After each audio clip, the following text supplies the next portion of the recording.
Okay. Good evening to all of you listening. This is With Thinking in Mind. Thank you for joining us as we are trying to think. Tonight we are going to talk about the importance of debate with my co-host Mihai. You can say hello. Hello. Okay. So the reason for this video is that there is a lot of divide in our own communities. My own family and friends make statements regarding politics, ideology, party affiliation, national heritage, history that are wrong, false, incorrect, or just plain hurtful to others. To make the matters worse, in case of an argument, these same people with strong views will refuse to listen to any other arguments. They refuse to debate, refuse to accept a different view. Notice that I use the word argument rather than debate. The reason for this is the first definition of the word: an exchange of diverging or opposite views, typically a heated or angry one. The second one, we may have forgotten: a reason or set of reasons given in support of an idea, action, or theory. The latter would be more close to the definition of debate, a formal discussion on a particular matter in a public meeting or legislative assembly, in which opposing arguments are put forward and which usually ends with a vote. Your part? In addition, debate also has a broader impact on the global community as well, where it has been argued that debate can also be used to help young democracies heal from injuries caused by previous oppressive dictatorships and ethnic violence, through the provision of a forum or a free press where issues and problems can be openly discussed. This, of course, could only happen if the two or more sides of the argument would consider each other as equals and equally valuable individuals with equally valuable opinions. This is something that we all may have forgotten, and a lot of people are using this to cover their true motives. To elaborate, until we are fighting and arguing, these individuals cash in on our division. Those that come forward to explain the big background deals that are happening behind closed doors often do this in a conspiracy theory fashion, and do so with good reason. This way the people who listen will be dragged even further from the truth, even less likely to see, reason, and the sad reality. Well, here is the crux of the problem, in my opinion. Do not engage in a conversation thinking your perspective starts from an equal position as your interlocutors. Yes, you should express your opinion because it matters, but do not make the assumption that your argument is just as good, important, or well-informed as the others. Through debate, you should find where you position yourself on the scale of knowledge regarding a particular subject and whether you should do more research. If you engage in a conversation from a humble position, you will have a debate. If you proceed from a position dominated by ego, that is, you believe yourself as the possessor of some truth, then you will end up in an argument. Always bear in mind what exactly you want to achieve through the conversation. To find the truth or to reinforce your position with a complete disregard towards the validity or rationality of your position. Until this situation is going on, there is no chance to achieve peace and mutual respect for one another, and outside people can continue to cash in on our collective ignorance. Just think how many times average people change after they return from a longer visit abroad. People oftentimes discuss the fresh view these individuals have, instead of maybe coming to the conclusion that these people for the first time were viewing their home from an outside perspective. Providing a fresh perspective, one might say the visit caused the person to awaken. How can you discuss something before at least listening to what the other person has to say, regardless of their background? Involvement with these debates also helps newly enfranchised citizens to learn how true democracy works, can help to bridge the gaps between majority and minority cultures, can help to remove long-lasting animosities, and can break down national, economic, and cultural and ethnic boundaries. Why did I bring this up? How does this hold the power to heal a nation or community, why would I even listen? I brought this up because I'm absolutely exhausted of all the conversations I had recently ending in either stop right there, your views are warped, revolting, wrong, or ending in, well, I don't know if I believe that. It is exhausting to say the least, even more so when you see the person who you are talking to suffering from the effects of the very ideology that they support wholeheartedly. Then you try to help them effectively, supporting the argument you probably don't agree with. Then there's the topic of people who moved away. They used to say that the men who came from afar can say what they want, or more biblically speaking, nobody can be a prophet in their own country. Okay, so hear me out. I moved to England from Hungary, so the people who stayed there would not hear my arguments, stating, you don't live here, you can't possibly understand this, or just saying, you're a traitor for leaving. Meanwhile, accepting and expecting gifts and financial support. Contradictory or even hypocritical, but are they right? Do they have a point? More interestingly, do I have a point? Can I have the faintest of ideas about their plight from 2,000 kilometers away? Is it possible to keep up to date? Is it relevant? What I have to say, being one of the many of those who decided to leave for foreign shores, hoping for a better life. If I can't be up to date, then should I hear these people out and keep an independent opinion? What if you didn't move nations, just left the family home, and have been exposed to new ideas? Should you be listening to? So these are just some of the questions that we would like to answer, and tonight, and also just in general talk about why it's important to debate any issues. So what's your views on this, Mihai? Say, can I have a point from this big a distance away?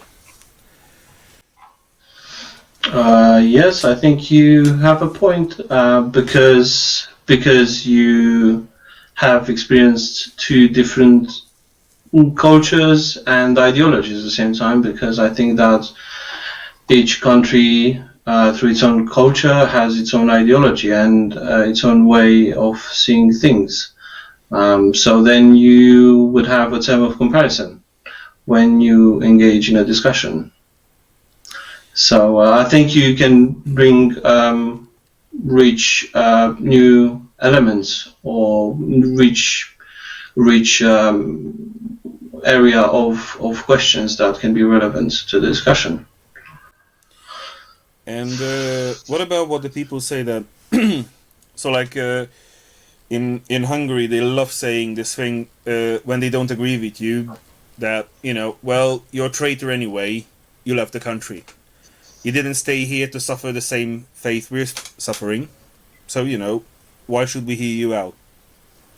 So, say a person who left, do you think there's any reason for that person to be less valuable, in your opinion? No, but of course not. But the problem is that you would come with new challenges to them, and people feel comfortable where they are. It's actually a normal instinct of self-preservation to continue to hold your position. It's very, very hard to try to come out of your comfort zone. So it's a very delicate subject when you try to sway the person or try to influence them in moving from their roots in their thinking, because that challenges their identity. So yeah, I would understand why they are reluctant to discussion, but I think it's a very delicate subject, as I said before, because you have to have a very careful attitude when you try to tackle these issues. So it's very complex for you as well. So, so what do you think? Is it possible for me to be up to date on daily topics from here to there? Because obviously, there's the obvious barrier of distance and time, that basically what I read today can be information that's like a day old or 2 days old. And, you know, by that time, it can become irrelevant by, you know, new information catching up to it. So, saying that I'm keeping up with the news, do you think it's possible to, like, to stay relevant? Plus the other thing of, like, you know, is it possible for me to gather my news so diversely to actually have, like, a rounded view instead of, like, having, like, just a one-sided argument on anything? Yeah, well, I think it's I think that once you remove yourself from that culture and you start having a different perspective on things, then that's going to be a problem. Of course, you can have your own opinion, which is relevant no matter what, but it will also attract a lot of animosity, because people would see you as being disengaged with the daily problems in that country. So it's going to be a huge battle with them intellectually, but also with yourself and with the way you experience yourself as you evolve in your identity, being what you've been before in your native country, but moreover about the new country and how you experience the new country and the adoptive country, so to speak. So on the whole, it's a complex issue, but definitely any perspective is valuable and should be listened to. So you really have to, at first at least, you have find the right people to talk to, which are willing to discuss the problem. So yeah. And let's take a smaller distance. Let's make the control group a little bit thinner. What if someone's like, as I mentioned earlier, say just went to university, or just simply, you know, got married and moved further away? Is it like, say, a family issue? Issues that, like, say, your parents have with each other, who are living together, and you move further away, and, you know, oftentimes it happens that, like, you know, beforehand they would your parents might have the argument that, like, you know, you're their child, you know, you wouldn't understand them because you don't have the same experiences, but, like, you know, you moved away, you gained a different wealth of experience, as you said, or even got married yourself, so, or got in a relationship, so you got a more first-hand approach on it. In that case, should in that case your parents listen to you? So, like, as a younger person with less experience, could you have valid points, in your opinion?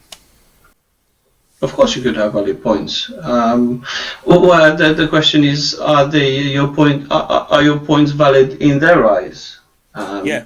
So in that sense, and how to really portray your points in order for them to be, well, not well received, but at least accepted, and to make them pause and rethink their position and relation to you, or, you know, the environment. So I think it's a monumental job when you're trying to really engage and discuss these issues. So I remember when I started my journey to England, we had this thing where, like, as I think in everybody's life it is, you move away from your parents, that, like, you would call them daily, and then you then end up calling them weekly because you got more work to do. You start building a life, and then later on it becomes a bit more distant. But normally what people tend to do, and this is true for my life as well, a lot of my friends, that everybody tries to keep things like, obviously I'm newer to life, so I'm gonna complain a bit more than my parents would, because they've obviously went through these phases in their life already, so to them it's not new. But they also have the thing that they would hold back on complaints on other things, because they would conceal the problem. They don't want to pass it on. So I try to encourage, for instance, my parents to open up a bit and tell me. And it's very interesting to see that I have the unique perspective. My parents are divorced, so I have to call them separately in two separate places, but they meet almost daily. And because of grandchildren and so on. And I noticed that if I call my mother, she will tell me what my dad's been up to, good or bad, If I call my dad, somewhere in the conversation, the question will arise, have you spoken to your mother? And the tone and the approach of it is always the same, of of a questioning nature to test if I know what was the relation. And it's interesting that if I don't press a little bit, then they won't tell me that there's some kind of friction, some kind of issue. And I oftentimes put this down for, obviously, the distance. That, my family probably thinks that, I'm too far away, I'm not in a good financial background, so I can't support them, I can't aid them in any way. Obviously, now that we're in lockdown here in England, obviously we can't just pop home like we used to be able to, just jump on a plane, go home for the weekend. It's a lot harder now. But still, since I left 6 years ago, I had to do a lot of admin with the Hungarian government. Obviously, setting life up here and closing life down there. And obviously that gives me a different kind of experience, and I'm able to give it to them. And sometimes I later find out that they were able to use it. But when, as you said yourself, you have to be careful how you approach it, because if I try to push it that this is how you do it, you need to do it this way, and it'll sort it, people will just find it offensive, really. That that you're trying to shove down your point of view, your opinion, their throat. Have you had something similar in experience? But yeah, but there is the other thing when people would say or complain, generally speaking, about different things in their life. But the problem is that it's not just complaints, because those sort of issues become part of your own culture. And although oftentimes people would say that, okay, I want to solve this issue, but solving it is not going to be the best solution. They like complaining about it. So you really have to be careful about what they really want. Removing that entire issue is going to change their identity and how they conduct their daily life. It's a very kind of interesting psychological problem. So you mean to say that they like complaining about an issue more than how much they actually want you to have a solution to it for them? Yeah. So that could be a reason why people are reluctant to discuss or even or even change their attitude, because you have to see you have to look through their speech and see the subterfuges of the whole discourse, because as soon as you try coming up with a solution, they will be reluctant to it. So which indicates that there is some hold back to the whole problem. So yeah, I mean, it's more to it than meets the eye, I think. Most of the problem. And- Like, as I know from my country, like in Romania, where the same problems, like people enjoy so much of complaining about things and trying to portray an image where they're like somehow in difficult situation, and then they try to solve the problem. Yet when you come up with certain alternatives, they refuse to listen to it, and you could observe them relishing in the problem. So I think it's a masochistic problem, a psychological masochistic problem where they enjoy being like that. We discussed it privately before. Jouissance, it comes to mind, doesn't it? Yeah, obviously, yeah. It's a very interesting psychoanalytic concept. Yeah. So Obviously, this is something that like most of us who have like this sort of problem with friends or relatives, that obviously you have a viewpoint, they have an opposing or different viewpoint, and some people are comfortable, as you said, this lukewarm water is just good enough. It's not too cold, not too hot, or we could say when people complain about their work but they're afraid to change, and they say, well, this is an evil I know and I don't want to change it to one I don't know.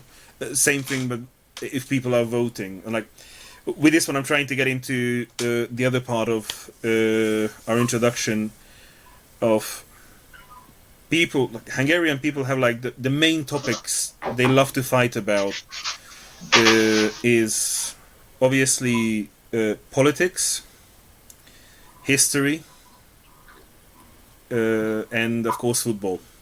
So these are the three cardinal points of Hungarian life.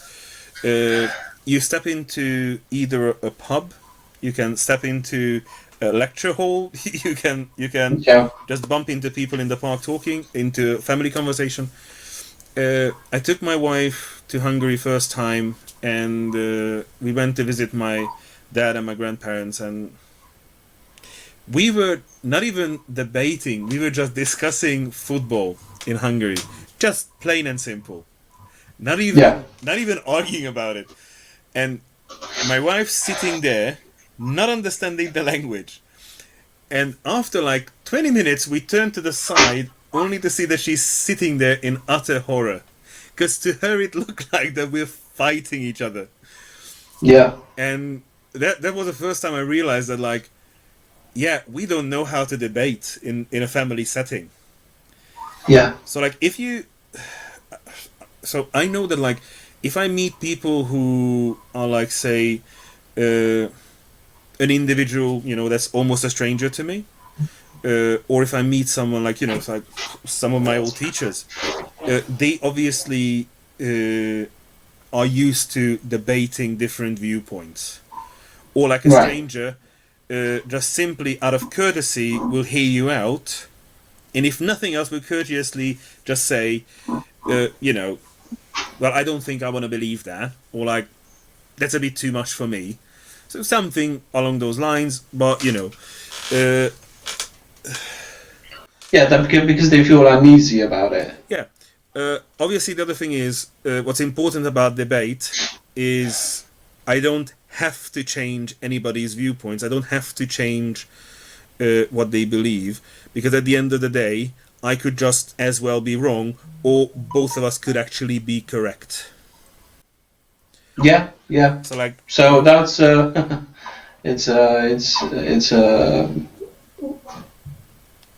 it's something that we were kind of afraid that there is no solution, or we might both be right, although that sounds paradoxical. But at the same time, it's so say you manage to change their thinking, or to become more open-minded, but you also have to think about the fact that you take away the meaning in life. Because you try, when you solve something, then which has a really big impact on how they behave and how they conduct their life, then you also have to think about what are you going to replace it with. So this can lead the individual into like a more like a depressive state. So it's very, again, very delicate. Yes, because if you think about it, we oftentimes complain about how elderly people act or speak out of line in comparison to our present-day ideals. Whilst, at their time, they probably weren't out of line, they weren't, racist, they weren't inappropriate. In their time, that was perfectly fine. Yeah. And if you remove that, you can end up, for instance, you're putting them into not just a vulnerable state, but like an uneasy state where they actually don't know what to do, and they will be in a constant state of well, not despair, but of anxiety, of like, so what can I say? What should I be doing? And like, this is where you get into the point of like, this can be any topic. A lot of times nowadays it's reinventing freedom of speech, then political correctness, not trying to hurt anybody's feeling, which is almost impossible because, as we are finding out day after day, there is almost anything you can say will probably upset someone. Yeah. And that's again, everybody is entitled to their opinions, but they're also entitled to being upset. Of course, but once you put the individual in such an uneasy position, you also burden them. Exactly, which is so you didn't achieve anything positive. So what was the point of the exercise? Yeah, so it depends how you quantify, right? Because there is a great deal of relativity in the whole story. So sometimes it's better. You could argue that sometimes it's better to put people in an uneasy position where they are burdened, because that will somehow refrain them from rushing into conclusions about various things. So, but also, as I said, it can be very damaging to the psyche. Yeah, so I'm thinking more along the lines of say something important like, say, the Brexit vote's coming up, and people wanted to make an informed decision, but everything was created purposefully in a way that it was impossible, because either you bumped into some false information, or you bumped into some half information, or you just simply end up saying like, no, let me make an informed decision on my own, and then realize that like, if you do one thing, you'll hurt one side of the of the debate. If you do another thing, you'll hurt another side of the debate. If you don't do nothing, then you'll hurt everybody, including yourself, because you strip yourself of of a decision. Inherently, you could just proverbially tie your own hands. And if you go to someone and say like, no, hold on, you're not right about this, and say, let's stay with the Brexit vote, and you would say, well, let me explain to you, why this information that they are propagating is not fully true, why that thing is not fully true, why that one is completely inaccurate. As you said, you burden them, but you also push them to like, don't be idle, don't be afraid of like the result of it. Do something. Sure, but for example, what better way to put it is not to say to people, let me explain to you this and that, because you could come across as being very patronizing. Instead, you should rather ask them, how did you determine that this is the case? Yep. Right. So then you challenge them into like explaining them, instead of like, let me tell you what you do know and what you don't know, and then pushing them to think and to utter the reasons for why they think the way they do. So by starting to speak, you might hear yourself and you might realize that there is a great deal of contradiction in your arguments. So that's I think that's a better way to do it, instead of, because as I said to you, you have to be aware that you do not want to express your views as you're being the right person. I hold the truth, and whatever you hold is wrong, because is the reasoning is unfounded, is unsubstantiated. Yeah. So, and also, what is true what is the correct information, to you, as is so often, the truth might not be black and white, and just say this is right and this is wrong. It can be things that, like, if this thing carries on this way, this group will be less, will have less benefits. That one will have more benefits of it. The other way around, it will be different. So, yeah, that's one good way. The other thing is, like, since we're talking about debate itself, depending on what setting you're in, the debate will look different. Because obviously, if you're in a political sort of arena, or like a journalistic arena, normally people will, bring up their viewpoints and then start reacting to each other. But like in this kind of setting, when you're talking to an individual privately, probably, then you're going to end up with, like, listening to the point, or you already know that they make a point about something, and you'll present yours, and as you said, ask them generally, how did you get to yours? Yeah. And like, when I said in the beginning that, like, to start off from an equal footing, I genuinely didn't mean it in the way that, like, I'm right and you're right as well, because yes, you're absolutely right that, that's incorrect, because then there's nowhere to go. You're stuck. Yeah. No, equally, as in, like, in a respect way. So you have a point that I'm willing to hear. I have a point that I'm expecting you to also willingly hear, and, like, talk about this, hopefully in a civilized manner. Civilized manner also doesn't mean that, like, you cannot get worked up about it, because if something you're passionate about, you're going to be passionate about it.